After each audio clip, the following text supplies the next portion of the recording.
Boa tarde.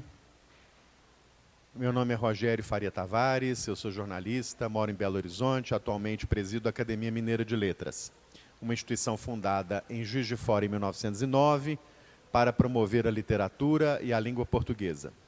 Hoje, com muita alegria, em parceria com o Ponteio Lar Shopping, a Academia realiza mais uma edição do nosso projeto Encontro com a Literatura. Este projeto começou em novembro de 2021, e esta é a 5ª edição do projeto. Nós já recebemos aqui os escritores Luiz Gifone, Léo Cunha, Anelisa Ribeiro, Jacinto Lins Brandão, e hoje, com muita alegria, muita honra, nós vamos receber aqui a escritora, acadêmica, poeta, ensaísta, Maria Esther Maciel, sempre sob a mediação competente, elegante e consistente da jornalista, escritora Daniela Zupo. Eu queria agradecer aqui muitas presenças, a do vice-presidente da Academia, professor Caio Bosque, que aqui está, com piedade. Muito obrigado aos dois pela presença. Quero agradecer a presença da escritora Cristiana Gontijo, Cristiana que está lançando seu livro Vastidão. É isso mesmo? Ótimo. Acompanhem, nós estamos aqui divulgando literatura da melhor qualidade. Está também aqui Jonas Samúdio, que vai lançar em 6 de maio, o seu livro Pétala Pele, livro de poemas. Procurem aí nas plataformas de vendas de livro e também nas livrarias físicas, viu, da cidade. Pétala Pele e Vastidão. Está aqui conosco a queridíssima professora Nazaré Soares Fonseca, a quem a Academia Mineira de Letras é muito grata, porque Nazaré, entre tantos empreendimentos, né, da sua vida acadêmica, intelectual, ainda encontrou tempo para participar ativamente da edição da revista de número 81 da Academia, que contém um precioso dossiê sobre as literaturas africanas em língua portuguesa. Está aqui também Ricardo Maciel, que pesquisou com muita competência as relações entre literatura e videogame, e que também já fez com que essa pesquisa se transformasse em livro que já está disponível também nas livrarias da cidade. Então, há aqui muitos autores importantes que nós devemos divulgar, né? Eu quero também mostrar mais um livro, que é esse aqui nas mãos. Eu sempre divulgo esse livro, que é um livro produzido pela Academia Mineira de Letras em parceria com a Autêntica Editora, que é 20 contos sobre a pandemia de 2020, né? Também está à venda. Nós reunimos aí 20 contistas mineiros que escreveram sobre esse tema que nós não vamos esquecer, não é? Nós não vamos esquecer o luto, o sofrimento, as mais de 660 mil mortes, né, de brasileiros. Isso nós não vamos esquecer, não é mesmo? Esse tipo de sofrimento não é para ser esquecido. Esse tipo de sofrimento é para ser registrado, né, na nossa memória, tanto na nossa memória pessoal quanto na nossa memória cívica, não é mesmo? Muito bem, então, com muita alegria hoje, eu quero também finalizar aqui a minha breve introdução, agradecendo a Luiz Sternick, gerente de marketing do Ponteio Lar Shopping, pela parceria, pelo apoio, agradecendo a toda a equipe da Academia Mineira de Letras, a Inês Rabelo, a Guto Cortes, que está fazendo a gravação deste vídeo, ao Marcelo, do Canto do Livro. Eu sempre exalto o papel dos livreiros, né, de todos os componentes da cadeia produtiva do livro, né, livreiros, editores, ilustradores, capistas, né, e o Marcelo está ali já preparado, né, já pronto, já aqui alinhado conosco para fazer aí dar ao público acesso às obras de Maria Esther Maciel, né? Então é isso, muito obrigado. Você que está assistindo essa entrevista pelo YouTube, está vendo que aí no nosso YouTube da Academia Mineira de Letras tem mais de 250 vídeos, viu? Sobre temas de literatura, mais de 300, o Guto está me lembrando, mais de 300 vídeos sobre literatura, sobre história, memória, cinema, né? Isso é um acervo valioso, tá bem? Então, eu passo agora a condução da sessão de hoje para a nossa querida Ela Zupo, e com ela subirá esse palco a escritora Marister Maciel. E para as duas, eu já peço aqui os nossos aplausos de boas-vindas. Muito obrigado. Obrigada, Rogério. Bom, boa tarde para quem é de boa tarde, boa noite para quem é de boa noite. Afinal de contas, a gente está aqui nessa hora crepuscular, né, Marister? Prazer estar aqui mais uma vez com vocês, nesse encontro com a literatura. Vai ser um prazer fazer hoje aqui esse percurso literário com essa mulher incrível, né, polivalente, que tem essa trajetória impressionante.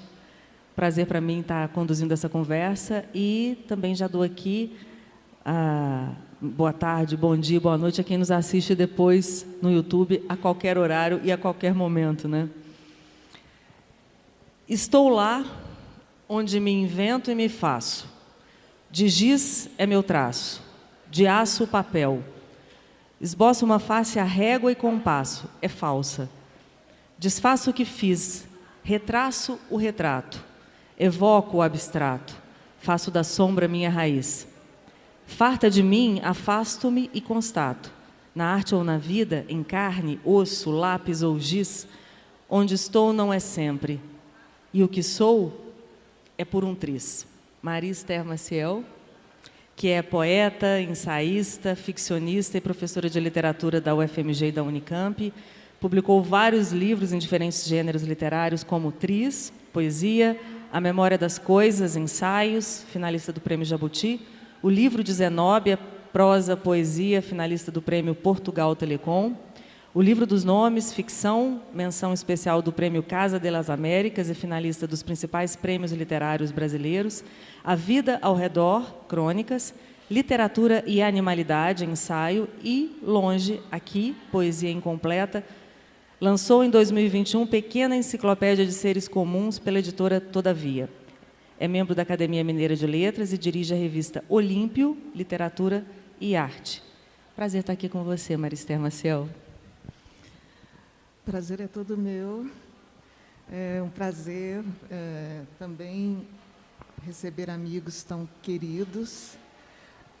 Depois de um intervalo pandêmico, um intervalo que nos trouxe reclusão e tristeza. Eu digo que é a primeira vez que eu estou participando de um evento ao vivo. É mesmo? É. Que honra para a gente, né? Para falar né, de literatura, para falar dos meus livros, para falar sobre poesia. Então, isso me deixa muito comovida, né? Isso me deixa muito feliz. E é de fato uma emoção, né? Conversar com você, né, Daniela? Uma jornalista que eu sempre admirei muito. Puxa, muito obrigada. E a convite, né, da Academia Mineira de Letras, que me acolheu, né, e aqui com a presença do querido colega acadêmico Rogério Faria Tavares. Então, de fato, eu estou reinaugurando a minha participação pública, né, no meio literário, em ótima companhia, né, e com muita alegria. Que bom. E eu vou puxar, então, a prosa por esse livro aqui, em que você reúne, né, um conjunto da sua obra, Longe, vírgula, aqui, eu adoro esse título, Poesia Incompleta. Vou começar te perguntando qual é a incompletude que se expressa aqui. A completude? A incompletude. Pois é. A incompletude se dá mesmo pelo caráter de inacabamento, né, dessa trajetória. Ainda estou em plena atividade, espero ainda continuar, né, por muito tempo, e é incompleta exatamente por isso. Eu excluí um livro o primeiro, né? O primeiro, que foi o dos Aveiros do Corpo, que eu lancei quando tinha 20 anos de idade, né? Então, Eu fiquei um certo pudor, assim, né, um livro que ainda, Era um para mim, exercício. ainda era um exercício, né, de aprendizagem. Então, não incluí o dos haveres do corpo e o inacabamento que se colocou também. Por isso, esse adjetivo, poesia, incompleta, né?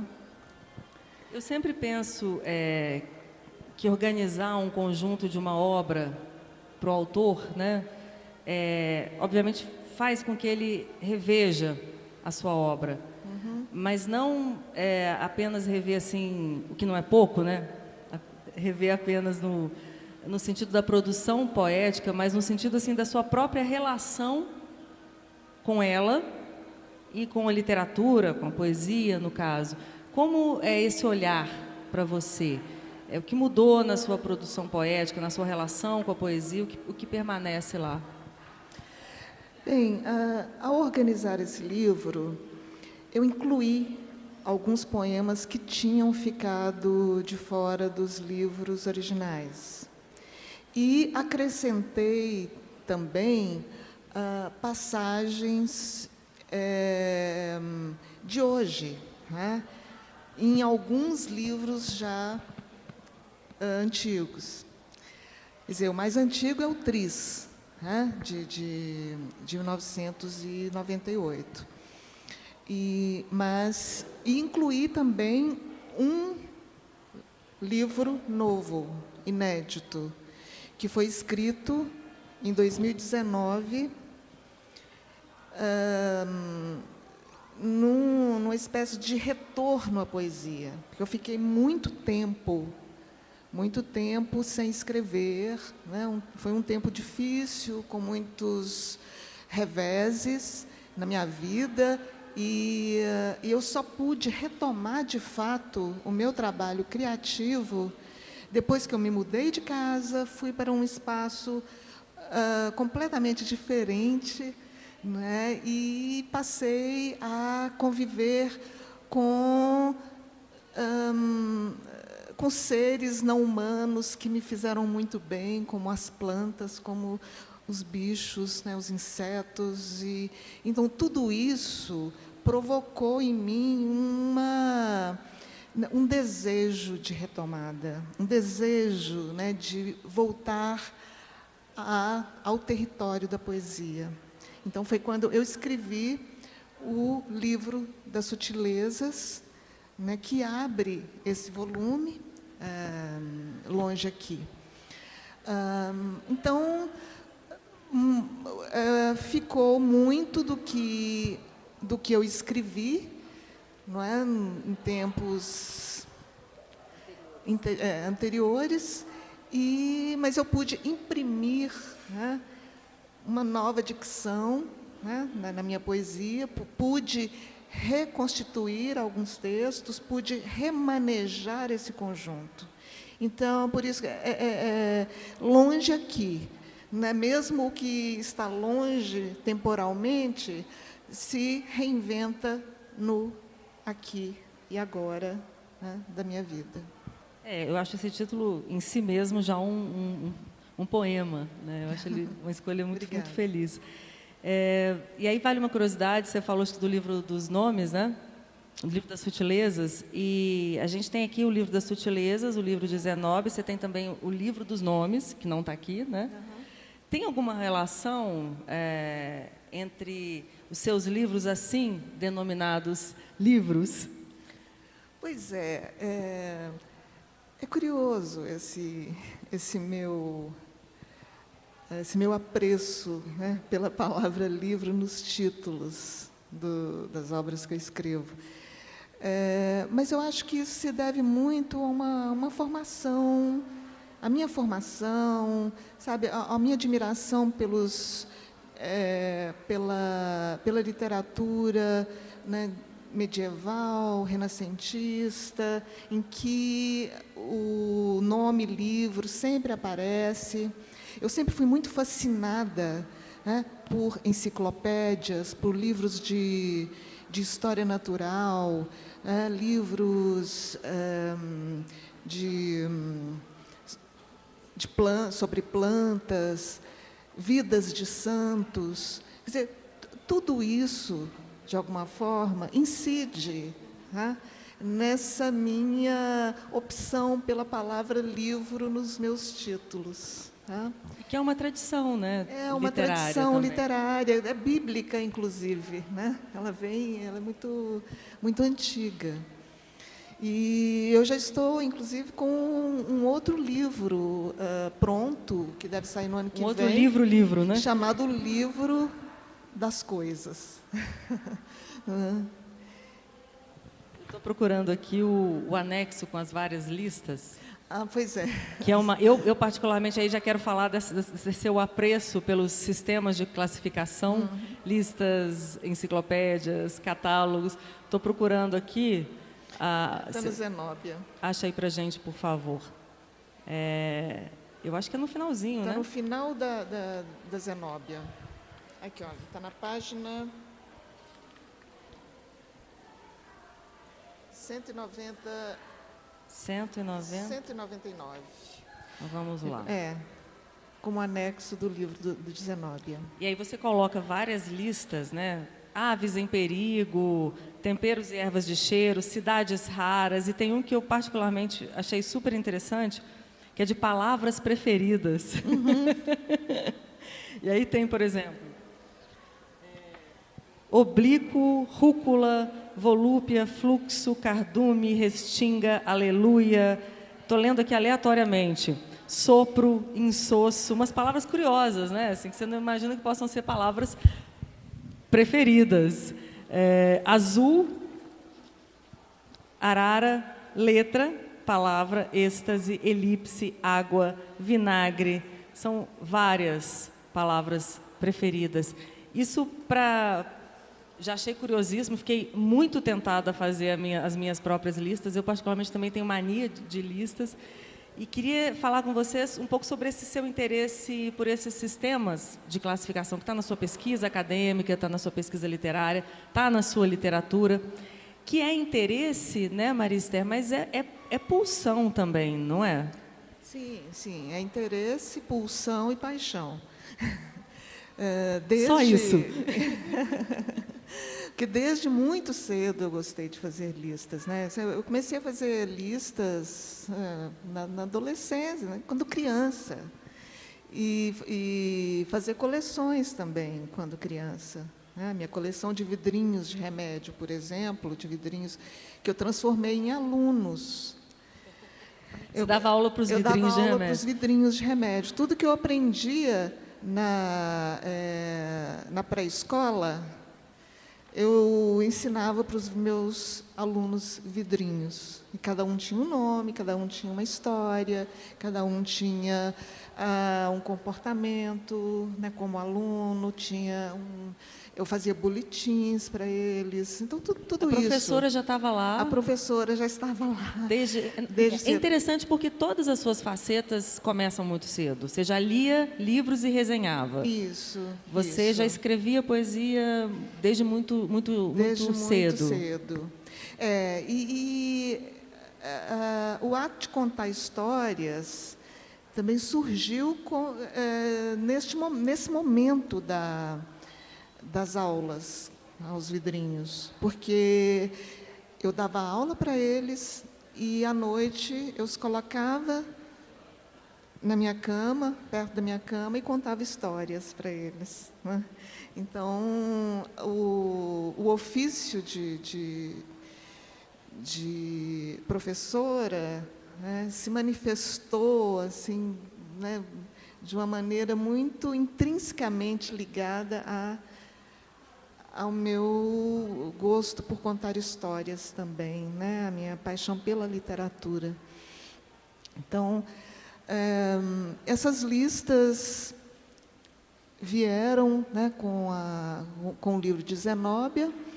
São listas sonoras, porque todas as palavras são pesquisadas, né? Quer dizer, não no caso das preferidas, porque essas são as preferidas mesmo. Eu simplesmente fiz a minha lista de palavras preferidas e organizei sonoramente esse quadro. Né? É porque eu li aleatoriamente, né? Mas eu achei muito interessante você ter lido aleatoriamente, né? Porque eu gostei dessas escolhas. E as demais listas demandaram pesquisa. Por exemplo, essa dos temperos e ervas de cheiro, os peixes perplexos, que são peixes que estão em extinção, não é? E por isso mesmo perplexos. Então, eu fiz uma lista enorme desses peixes e organizei os nomes deles, né, sonoramente também, ritmicamente. Eu sempre tive o ritmo sempre esteve muito presente na minha escrita. Que já é em si um sistema de classificação também, né? Não deixa de ser, não deixa de ser.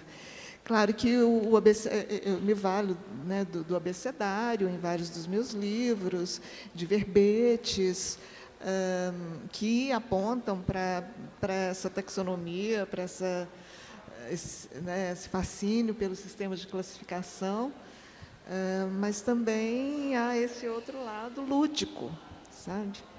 Lúdico. Cidades raras. Sim, cidades raras, que são as cidades com nomes interessantes, né, que do Brasil. Sim, a maioria eu nunca nem tinha ouvido falar, na verdade, né? Sabáudia, Maturéia, Turvo, Urucuia, são nomes de cidades. São nomes de cidades, todas registradas nos mapas. Acho que só existe uma fictícia, que foi sugestão do Ricardo Maciel, meu filho, que é o São Crispim da Moita.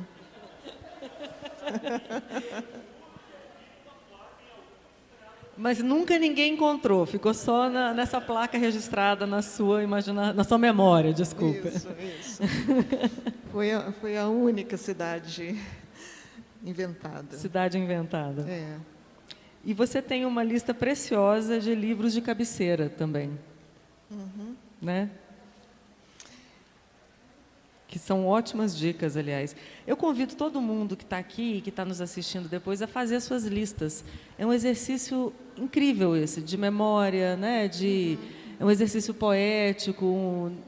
Eu, particularmente, sou totalmente apaixonada pelas listas, mas a sua pesquisa vai muito além, vai, inclusive, no sentido de investigar o uso criativo desses sistemas de classificação na obra de artistas e de escritores, né, como Arthur Bispo do Rosário, Borges, Peter Grimgen. Então, você, na verdade, fez disso uma das suas áreas de pesquisa, né? Eu sempre procurei articular a minha pesquisa acadêmica com o meu trabalho criativo. E eu desenvolvi essa pesquisa na universidade, até com o apoio do CNPq, sobre os sistemas de classificação, o uso criativo dos sistemas de classificação na literatura, nas artes, no cinema. E, simultaneamente, passei a incorporar esses procedimentos também na minha literatura. Depois passei para uma pesquisa sobre os animais na literatura, né, que eu chamo de zoopoética, e, de novo, busquei incorporar, né, elementos dessa investigação no meu trabalho poético, ficcional. Então existe esse contágio. Existe esse contágio também. Existe esse contágio. Mesmo antes, quando eu estudei Otávio Paz, né? Meu doutorado foi sobre o Otávio Paz. E foi um período em que eu me dediquei intensamente, não apenas a ensaios sobre poesia, mas também a escrita de poemas, né, de poemas, né, sem necessariamente me desviar, né, do verso e dos recursos próprios, né, da linguagem lírica. Então, sempre foi assim, né, buscando articular as pesquisas com o trabalho inventivo.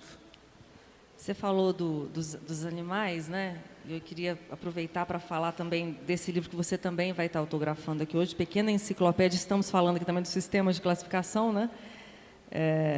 Esse é mais um livro resultado dessa sua pesquisa, das duas, na verdade, né? Você reuniu aqui essas duas pesquisas, com a zooliteratura, né, e com sistemas de classificação. Sim. Pequena Enciclopédia de Seres Humanos, que é um livro lindo, ilustrado, acho que a bico de pena, né, pela Júlia Panadés. Sim. E que traz 76 verbetes poético-narrativos e distribuídos em 4 séries. Na primeira estão as Marias, né? No segundo, os Joões. No terceiro, o que se chama de viúvas, né? E viuvinhas. E no quarto, os híbridos. E é um livro lindo, né? Um livro maravilhoso, assim, com as ilustrações lindas, com essas histórias que tem muito de biologia, tem muito de poesia, mas você considera o quê? Ficção? Porque aqui são uma coleção de bichos e plantas da sua imaginação, né? Você parte de uma descrição científica desses bichos ou dessas plantas para dar uma vida a esses personagens, né? E para desenvolver esses personagens de uma maneira ficcional, né? Sim, é difícil definir o gênero, né? Porque é um híbrido de verbete, de enciclopédia, de descrição científica, de poesia e de narrativa. Claro, e também de descrição, né, ficcional. É uma mistura. Não dá para caracterizá-lo de forma muito confortável, né? Isso tem acontecido muito com os meus últimos livros. Desde o livro de Zenóbia, de 2004, eu venho embaralhando esses registros. Sempre à procura, né, dessas hibridações. No livro dos nomes, também adotei o formato de dicionário. Né? É um dicionário de nomes, de A a Z. Cada letra do alfabeto corresponde a nome de um personagem, por sua vez, ganha uma história ali, e cada um desses personagens se articula com o outro. Não é? Quer dizer, é um dicionário ficcional, onomástico, acompanhado de verbetes também, né, sobre os nomes, e com esse entrelaçamento, né, que acaba por constituir uma espécie de enredo. Um enredo que também bastante móvel, né, e bastante desmontável também. Quer dizer, cabe ao leitor construir esse romance a partir da articulação, né, dessas histórias. Eu vou ilustrar aqui para a turma. Deixa eu só trocar os óculos. Só para finalizar essa parte das listas, claro. Mas já dentro, né, dessa esfera aí dos animais, das plantas, da natureza, eu incluí uma lista no livro das Sutilezas, esse de 2019, uma lista intitulada Vozes e Ruídos, ao ritmo de Bernie Krause, que são sons de animais, né, de de várias espécies, né? Então, arrulho, azurro, berro, esturro, barrido, curruchio, chio, rincho, guincho, relincho, guincho, grinfo, trino, turturino, rechino, chiro, chiado, choro, aí vai, né? São todos sons da natureza que eu extraí de alguma... quer dizer, eu me inspirei para escrever essa lista num livro chamado A Orquestra da Natureza, do Bernie Krause, né, que é um estudioso, que ele é músico e um estudioso, biólogo, que fez uma pesquisa sobre os sons da natureza. Então, foi uma homenagem a ele, e que já também marca essa entrada no outro, né, na outra esfera aí dos animais, essa esfera que vai predominar na pequena enciclopédia de seres comuns. Você quer escolher um? Eu posso ler? Lê você. Maria Leque. É uma ave com pinça no bico e crista em forma de leque aberto. Vive na região sudeste, onde persegue vespas, libélulas e borboletas com uma avidez precisa, enlaçando-as com as cerdas que possui em torno do bico. Seu corpo varia do laranja ao marrom fosco, com detalhes escuros no dorso. Quase não tem pescoço e seu penacho vermelho exibe uma faixa azul nas pontas. Inconfundível é o seu ninho, que, como uma bolsa semi-fechada, fica dependurado em galhos sobre córregos e riachos no interior das matas. De tanto observar as coisas, aprendeu que a névoa nem sempre é da paisagem. É muito bom, porque tem esse caráter descritivo, científico, e tem uma história que você constrói, tem um temperamento para esse bicho, para essa planta, e tem poesia, né? E tem o tempo inteiro a poesia. Pois eu vasculhei muitos livros de zoologia e de botânica. E tomei como... É quase um livro de uma bióloga, né? Sim, é interessante que há pessoas que pensam que eu me formei em biologia. Inclusive em redes sociais, eu já vi postagens falando a bióloga Marista Maciel lançou um livro sobre os seres da natureza e tudo. Eu me divirto com isso também, porque eu até gostaria de ter uma formação como bióloga. A Zenóbia é bióloga, né? A minha mestra, sobre quem eu escrevi o livro de Zenóbia. Ela é bióloga, formada em botânica, especialista em serpentes e ervas de cheiro, né? Então, ela tem assim, essa formação. Talvez eu tenha me impregnado um pouco dessa presença da Zenóbia na minha identidade. vida. E realmente pesquisei muito nesses livros. Eu encontrei alguns zoólogos interessantíssimos da velha guarda, sabe, que tinham uma veia assim, literária, né? Então, eu me inspirei um pouco nesses zoólogos, escritores, e, é claro, nos manuais de zoologia antigos, né? Os manuais do século... do século XVI, do século XVII, que são muito curiosos. E mesmo do mundo antigo, Plínio o Velho, por exemplo, Aristóteles, que tem um livro dos animais. Quer dizer, e nesses livros nós encontramos referências científicas, assim, ainda muito protocientíficas, né? Porque eram essas primeiras iniciativas de uma descrição mais objetiva do mundo natural, e isso articulado com uma grande imaginação desses autores, exatamente porque não havia estudos suficientes. Eles procuravam, então, na observação empírica e na imaginação né, nas mitologias, nas histórias, nas lendas, nos mitos. Então, acho que tudo isso interferiu, né, para que esses compêndios antigos tivessem essa dupla feição científico e imaginativo, né, e, quer dizer, e literário.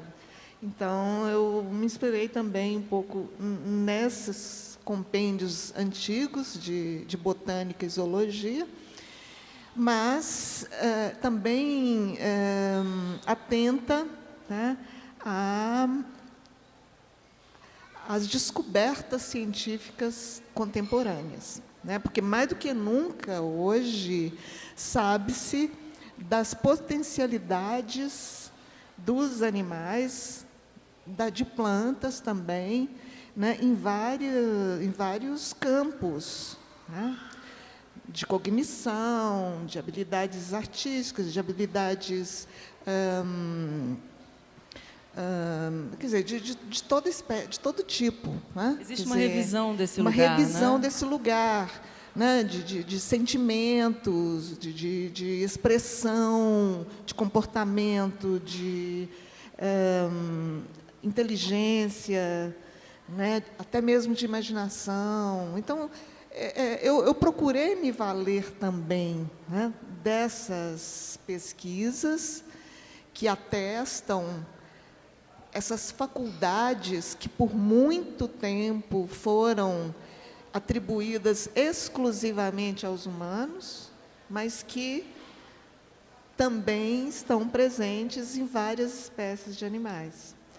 E eu sempre tive, né, uma relação muito afetiva, né, e muito intrínseca mesmo com os animais e com as plantas, principalmente os animais, né? E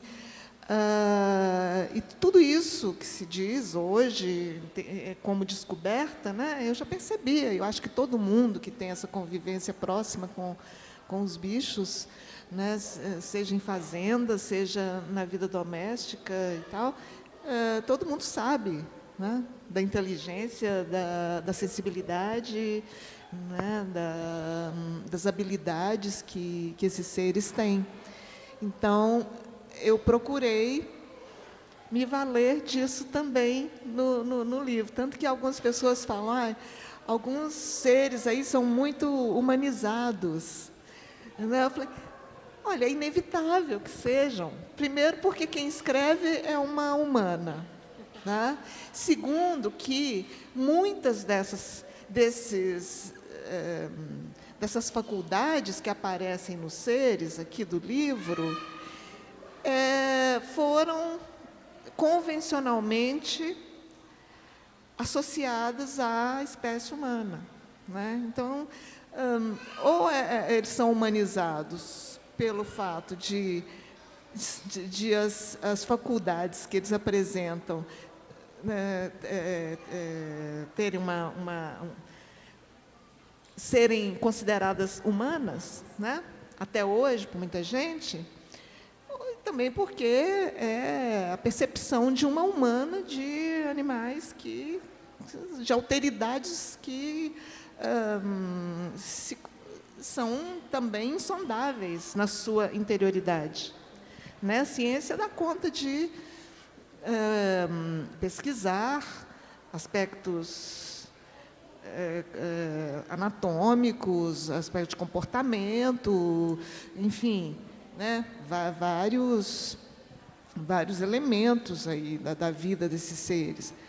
Mas a esfera íntima deles continua insondável, né? Então, cabe aos escritores, aos artistas, imaginar o que se passa no interior desses outros e transformar isso em literatura. E eu queria entender justamente, já que a gente já entrou aí nesse tema, né, que é também da sua pesquisa, a relação entre literatura e animalidade, né, o zooliteratura, como você disse antes. Como é que surge o seu interesse por esse tema a partir de que investigação? É dessa relação íntima e afetiva que você sempre teve com os animais? Isso surge a partir de uma pesquisa de um determinado autor? E, enfim, como que se deu o início dessa pesquisa? Bem, Daniela, é uma mistura disso tudo, porque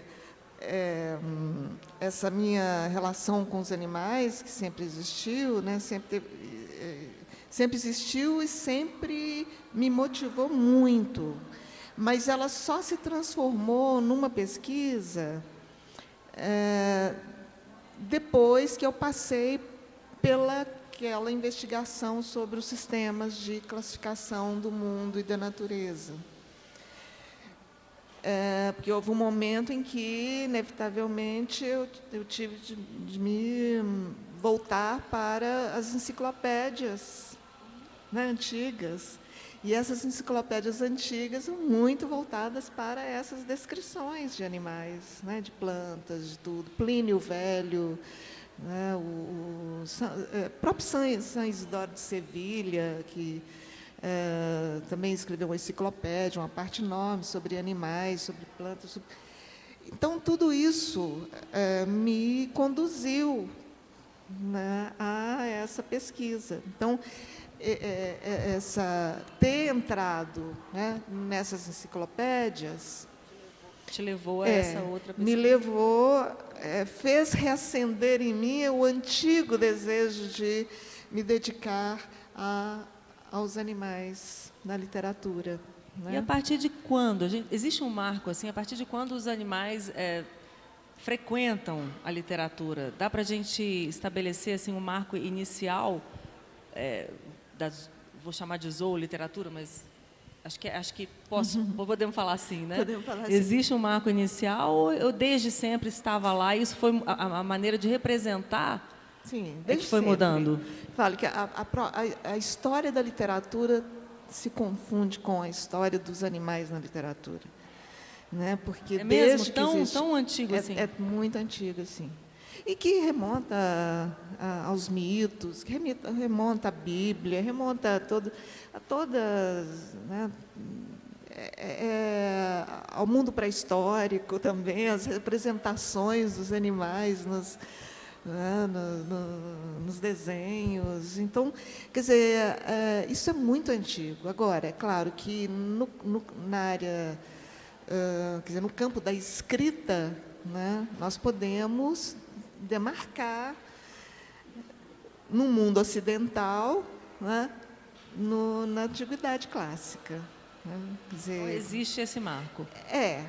E essa representação vai mudando com o tempo? Vai mudando com o tempo. E em vários momentos da história da zooliteratura, os animais serviram como metáforas e alegorias, né,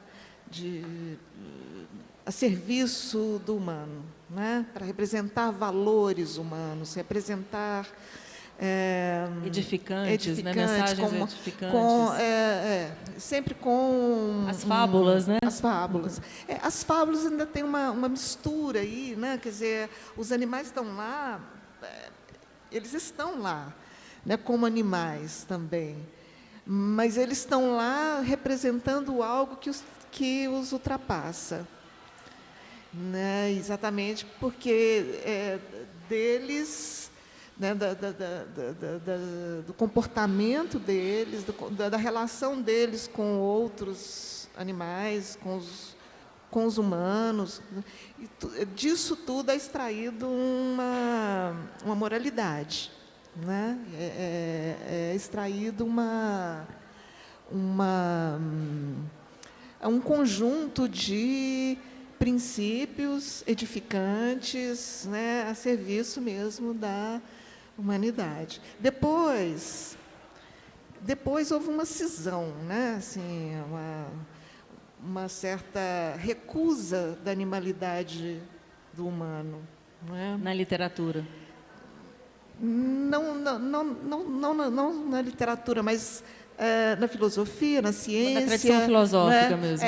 E na percepção, isso acaba na percepção disso, eu acho que muitos escritores acabam se contaminando, né, e usando os animais simplesmente como metáforas, né, como símbolos. Então, Em muitos autores isso se dá.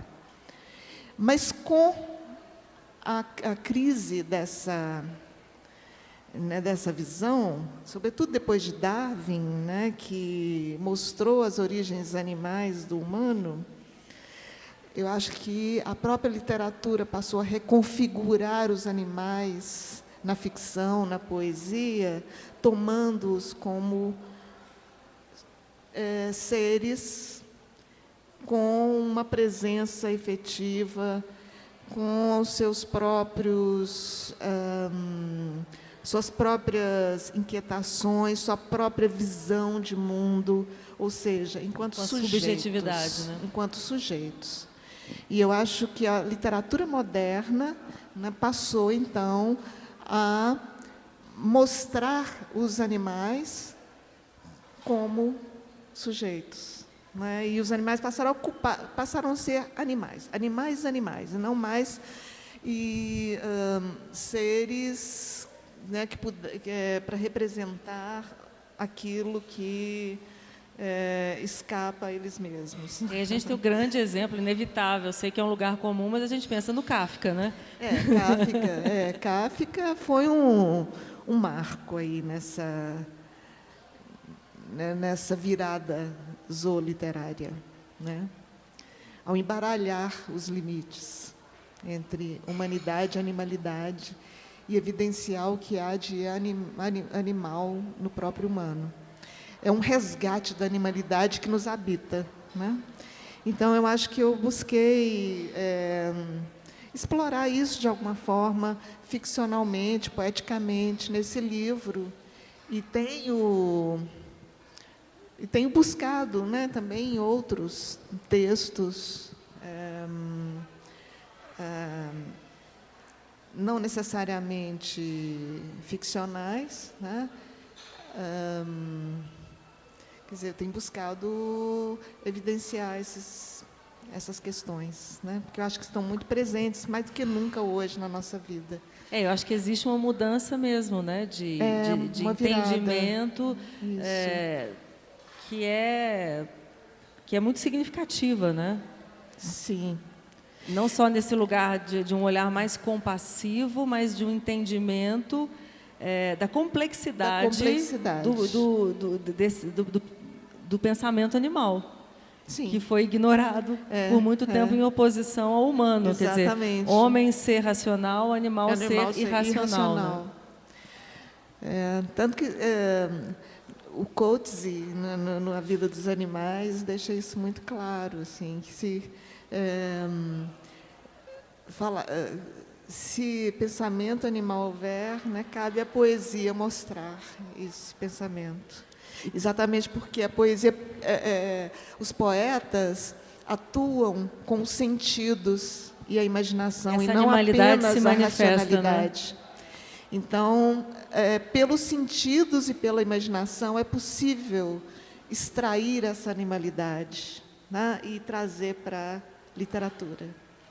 Pela razão, não necessariamente, nem sempre é possível.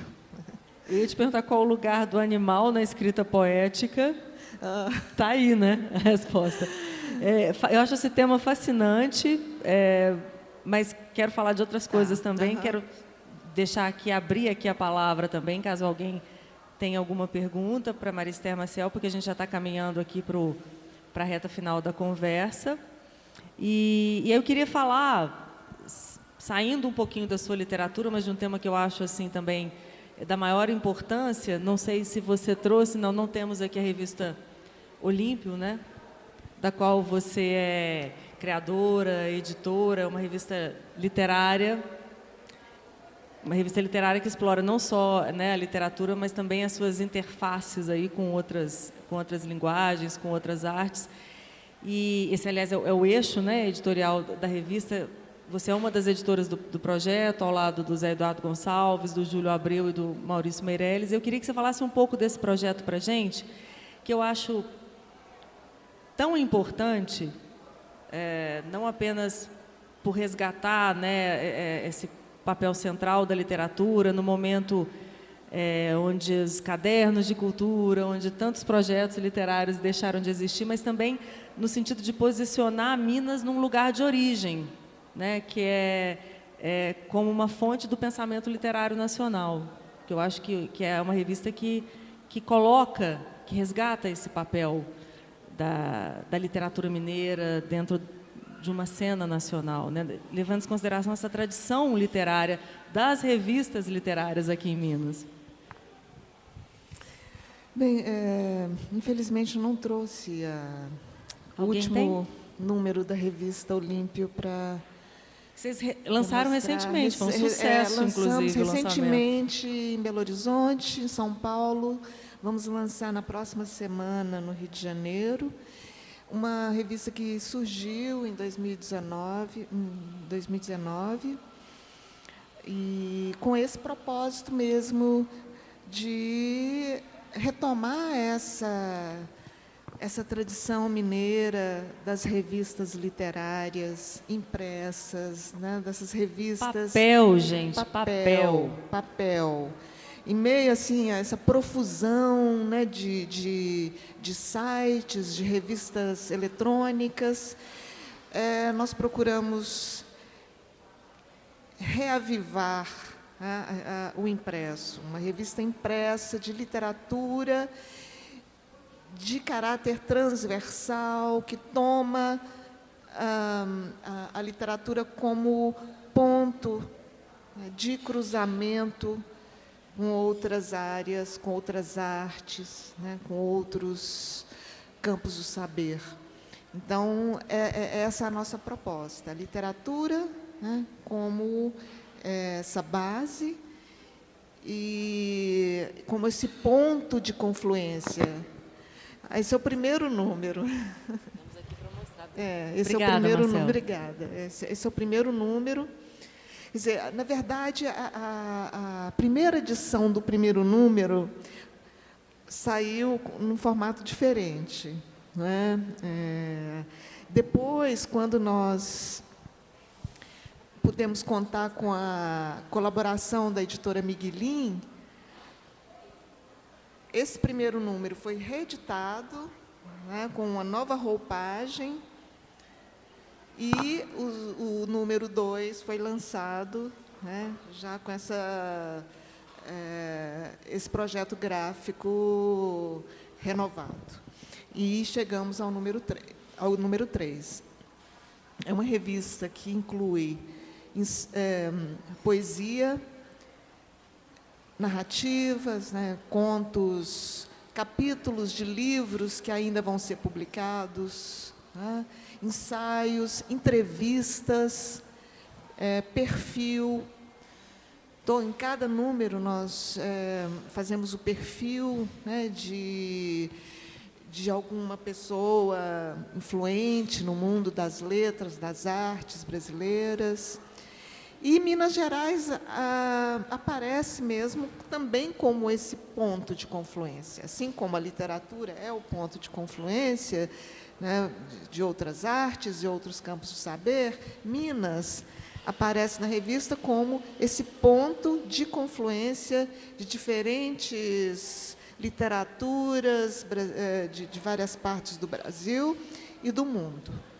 Tá? Então, nós incluímos autores jovens, autores já veteranos que são resgatados, escritores de Portugal, da Alemanha, da Inglaterra, de vários, né, da África. Então, são todos os autores que estão, de alguma forma, fazendo esse exercício de cruzamentos também, né, com outras artes, incorporando outros elementos na sua escrita, que não apenas a palavra, e não apenas os recursos da literatura. Eu acho incrível, parabenizo sempre vocês por essa empreitada, que eu acho corajosa, eu acho necessária, e essa abertura para o pensamento sem fronteiras, eu acho sensacional, e é uma publicação independente, né, Maristé? Sim, Importante dizer isso sim. também, né? é uma publicação independente. Nós criamos até uma editora para publicação da Olímpio, né, que é a Tlon, que também entra como parceira na publicação desse Longe Aqui, mas é uma editora assim que trabalha com parcerias mesmo, né? Então a Tlon hoje está aberta a outras atividades, né, serviços literários, né, leitura crítica de livros, traduções, revisão, mas também edita juntamente com a Miguelin, a revista Olímpio. O primeiro número, o primeiríssimo número, né, foi totalmente independente. Quer dizer, foi bancado pelos editores. No braço, no braço, na unha, né? Na unha. O segundo e o terceiro já contaram com o preciosíssimo apoio da Miguelin, né? E a Tlon somos nós, né? Os 4 editores, o Ricardo, que é meu sócio na Tlon, né? E com isso nós pudemos realizar esse Vida longa, Olímpio, vida longuíssima, Olímpio, né? Precisamos de iniciativas assim, ainda mais com essa equipe maravilhosa, e vocês têm um conselho editorial aberto a tantas cabeças do mundo inteiro, né? Muito bacana mesmo. Quero abrir aqui para perguntas, enquanto a gente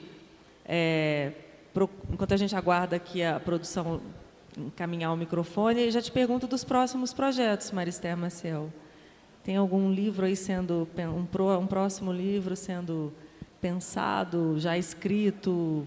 Sempre tem, né, alguma coisa aí, né? De 2019 para cá, eu comecei a escrever muito, né? Como eu disse, escrevi o livro das sutilezas, publiquei esse livro, escrevi esse, preparei um de ensaios que já foi... Aí vem a entrevistadora e fala, o que você vai fazer agora? Como se não tivesse um monte de costura ainda. Aí já foi um livro para a editora, já foi submetido à editora, ainda não tem a resposta, né? Um livro de ensaios que dá continuidade à literatura e à animalidade.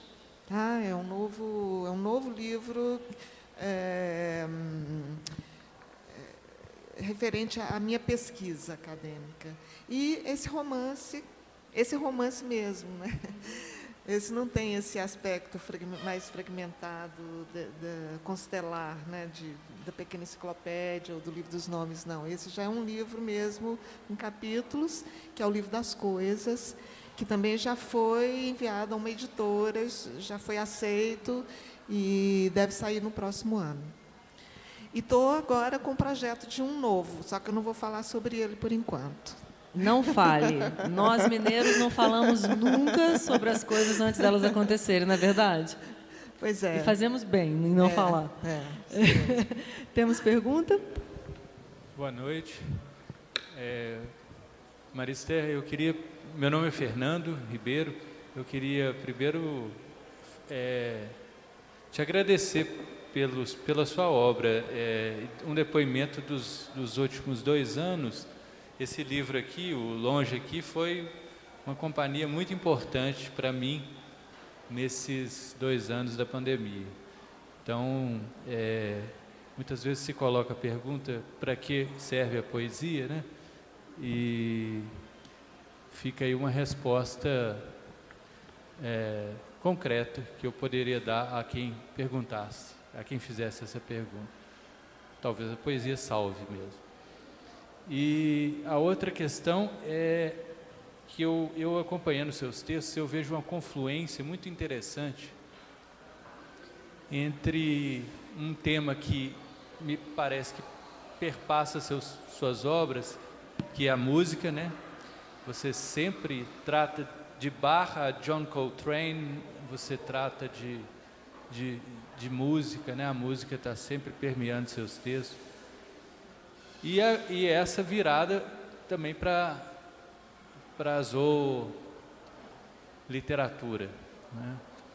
E me parece uma confluência muito interessante, porque eu sempre tive cachorro e sempre gostei também de animais. E uma coisa que eu aprendi muito cedo foi que os animais, eles têm uma sensibilidade, principalmente auditiva, muito superior ao que os animais humanos adquiriram, né, nos últimos tempos. Dizem até que num passado mais remoto não tínhamos essa perda. Um cachorro tem 60 vezes a audição de um humano, né? Então as pessoas ficam gritando para o cachorro em praças, quando ele ouve se você falar assim, baixinho, né? Um cachorro, se ele tiver a 100 metros de distância e você falar numa distância com a qual você conversa com uma pessoa a 2 metros, ele te ouve a 100 metros. E as pessoas gritam, né? E essa sociedade ruidosa, ela talvez seja um dos maiores desafios para os animais, né? E não só os animais terrestres, mas os animais marítimos, né? A gente tem descrição na Bahia de lugares em que, depois que passa o Réveillon, que tem festas rave e tal, os pescadores ficam até mais de uma semana sem conseguir pegar peixes. Eles se afastam, né? E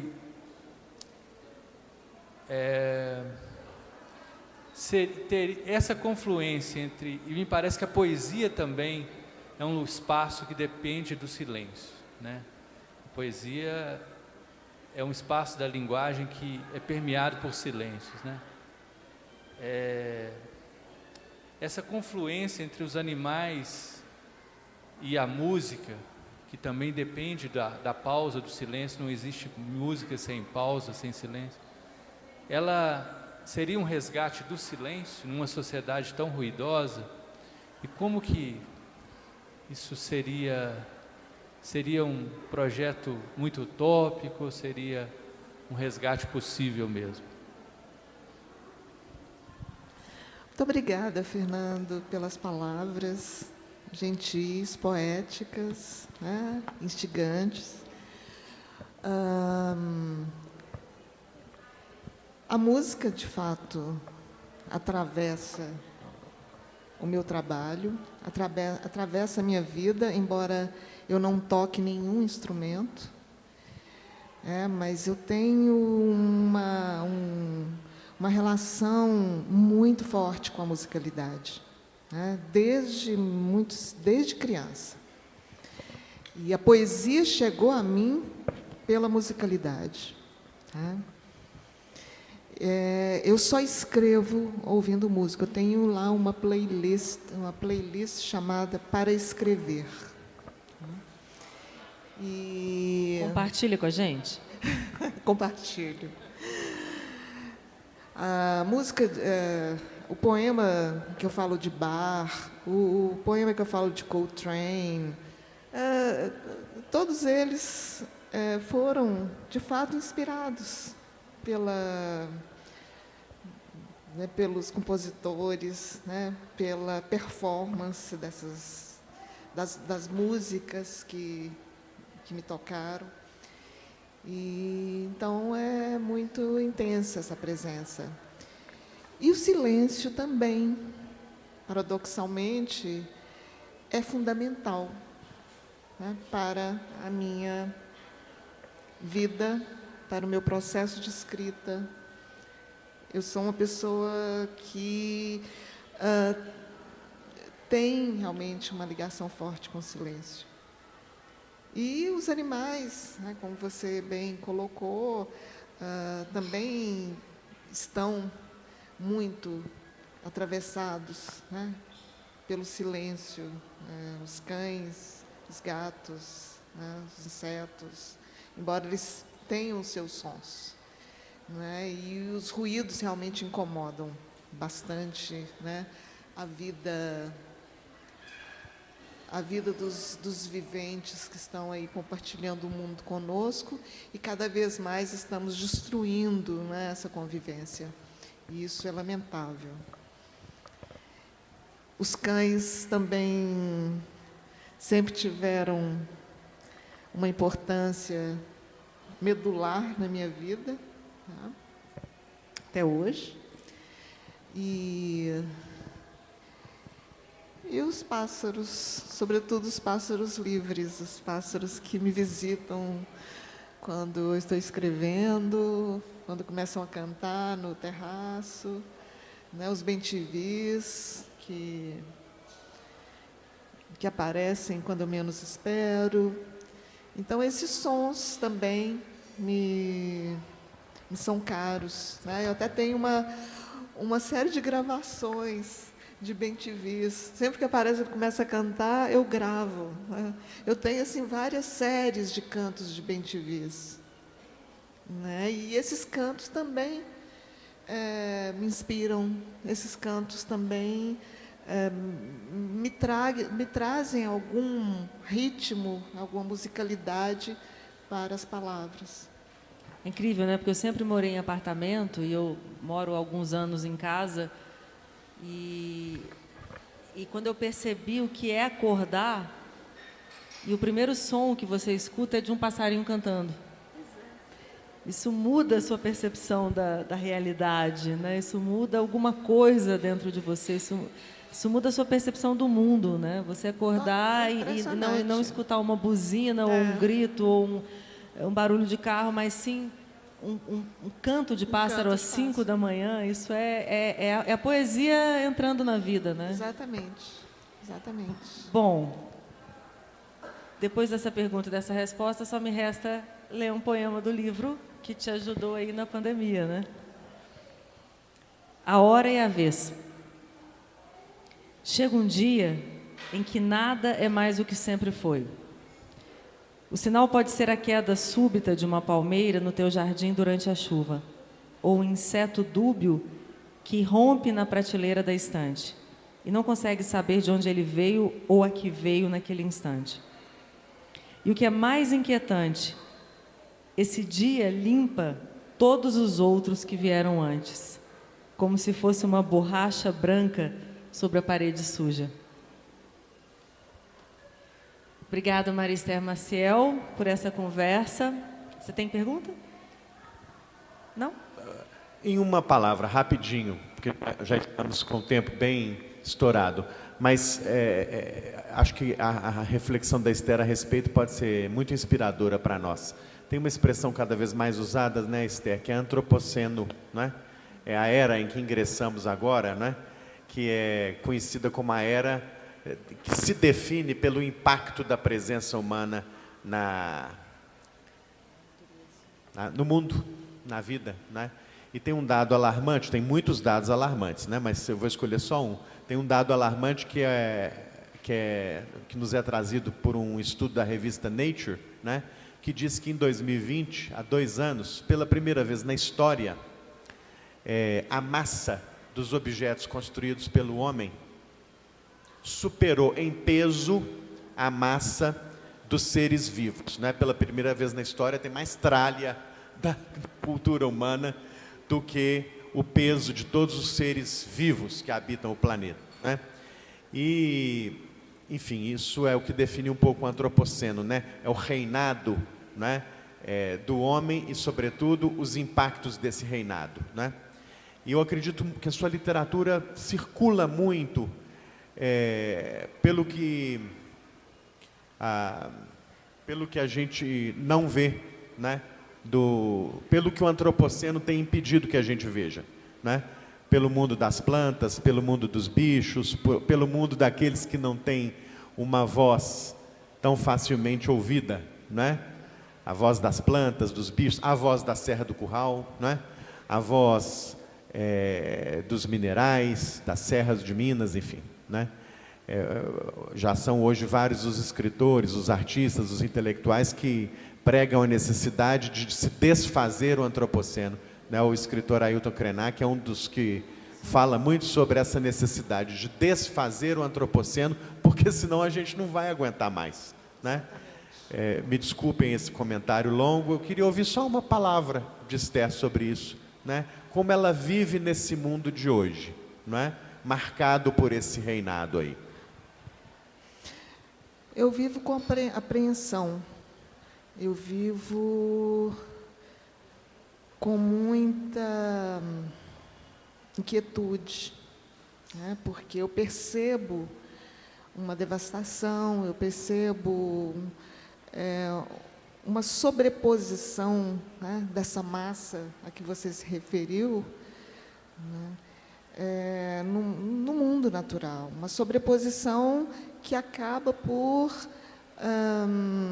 diluir, né, o que nós chamamos, né, da vida natural mesmo. Eu busquei, né, sobretudo nesse livro, enfocar um pouco disso. Há, inclusive, alguns seres aqui que lamentam certas situações de aprisionamento ou de poluição dos rios, né, que lamentam essa atitude predatória, né, dos humanos. Tem, inclusive, a Maria da Toca, aqui, que é um peixe, que fez de uma garrafa PET a sua morada nas águas sujas de um rio. E é isso mesmo, né? É o que está acontecendo. Eu acho que o Ailton Krenak, né, que lança suas propostas, né, para um outro mundo, né, para atravessar esse fim do mundo. E eu acho que é por aí, sim, né, que é tentar recuperar o que nós chamamos, né, de vida natural e tentar eliminar esses traços perniciosos que estão dizimando, né, os seres vivos, que estão dizimando as florestas, que estão transformando a vida, né, em um mundo artificial. E, com isso, destruindo a própria humanidade. Eu acho que os humanos estão, com essas atitudes, se autodestruindo também. Eu acho que pela poesia, pela literatura, nós podemos chamar, né, as sensibilidades para à tona, para virem à tona, e, com isso, podermos enfrentar, né, essa destruição e podemos também evitar que ela realmente se efetive, né? Eu tenho um certo resíduo utópico aqui que me move, né? Acho que, se não fosse esse resíduo utópico, né, a vida não faria sentido. Então, eu ainda acredito que isso possa ser revertido de alguma forma. Eu acho que cabe a nós também fazer esse movimento, né, pela poesia, pela arte, pela empatia, né, pelas relações de afeto. Acho que tudo passa por aí, né? Pela afetividade, pela empatia, pela imaginação e pelo desejo de mudar o mundo. Obrigada, Maria Esther Maciel. Só uma pergunta rápida e nada séria, que é: de todos os seres da pequena enciclopédia, qual o seu favorito? E não vale a viuvinha humana.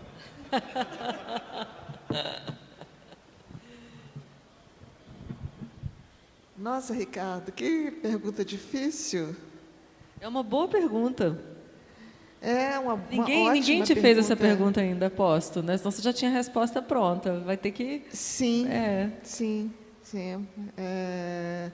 Nossa, eu teria que retomar aqui eu acho que é a Maria...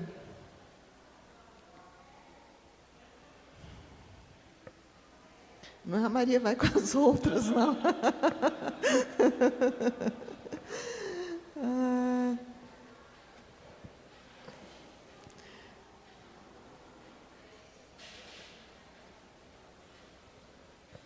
Maria... Eu estou procurando a Maria. Você sabe quem é, mas não lembrou o nome, é isso? Não? É.